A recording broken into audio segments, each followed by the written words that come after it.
I'm Candace, and welcome to I Am Not a Doctor, where I'm not a medical professional, but I love sifting through the science so you don't have to. Let's chat about shoes. Who doesn't love a super sexy pair of heels that you know good and well you can't stand in for more than 3 hours? We would all agree that wearing something like this every day may not be the healthiest thing for our feet. But what if I told you your super squishy, chunky tennis shoes weren't doing you any favors either?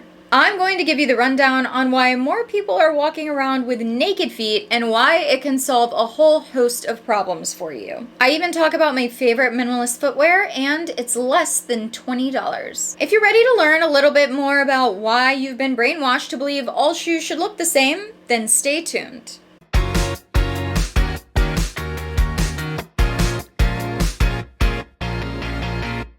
Where do we even begin with the notion that heels belong on our shoes? Contrary to what you might imagine, this didn't start out as something men designed to torture us women. They actually designed them for themselves. The first high-heeled shoes were actually made in 10th century Persia, where soldiers wore them to help secure their feet in stirrups when riding horses. The heel helped stabilize the rider and allowed them to use their bow and arrow more effectively. Through Persian emissaries, heels were introduced to Europe, and that's where things start to take an unpractical turn. Europe's aristocrats, men and women, started wearing these insanely high heels. They had a particular kind of platform shoe called a chopine that looks like what you would imagine if you attached a horse's hoof to the bottom of a platform shoe. These were huge, and they were incredibly difficult to walk in. So it led to the idea that you were so well off that you never needed to walk anywhere, or that if you did, God forbid, have to walk, that it wasn't far, and you could have somebody on hand to help you. Heels became the status symbol, with Louis XIV having the original red bottoms.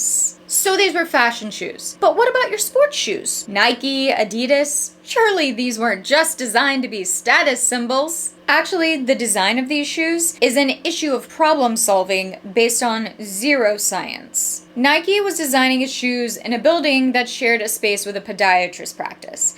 A Nike rep and the podiatrist were chatting, and the rep said he kept seeing people complain of heel pain, and he wanted a way to fix that issue with a new Nike shoe design. So the podiatrist said that most people have shortened Achilles tendons from wearing dress shoes. So the best way to combat this is to actually add heels into the back of the tennis shoes. Adding those heels back in meant that that Achilles tendon didn't have to stretch, which was what was causing the pain. It could stay in this shortened state because both the dress shoes and the tennis shoes would have the heel in there. So they took a problem people were having and put a band-aid on it to sell more shoes instead of actually trying to treat the problem. That same podiatrist was quoted years later as saying it was the worst mistake he ever made, because now we had people who were never healing from their foot injuries. We have an entire society of people with shortened Achilles, low arches, bunions, plantar fasciitis, and most of us haven't thought once that it might be because our bodies weren't designed to be shoved into these shoes. Our shoes have narrow toe boxes and heels. If you look at babies' feet, it's shaped like an upside down triangle. Basically, it's what our normal foot should look like. Instead, we are trying to wedge our feet into a teardrop shape for literally no reason. Our feet hurt, so we go to the doctor. They order us crazy expensive orthotics, and this is supposed to fix us, when in reality, we should be going to a physical therapist to strengthen our feet. But it's very typical that healthcare providers aren't looking at what you can do to preventatively fix your problem. They just want to prescribe you an orthotic and blame it on your genetics or bone structure. You weren't designed to have sore feet. We have been fed this lie that our feet should hurt at the end of the day, that it's normal, that we need our comfy slippers. And don't get me wrong, I love a snuggly pair of slippers, but these aren't making my feet stronger. These are essentially the equivalent of sitting in a lazy boy. So we are wearing these lazy boys on our feet and wondering why we have all these problems. There was a study done that when arch support was placed in the shoes of healthy people over a 12-week period, they lost 17% of the muscle mass in their feet.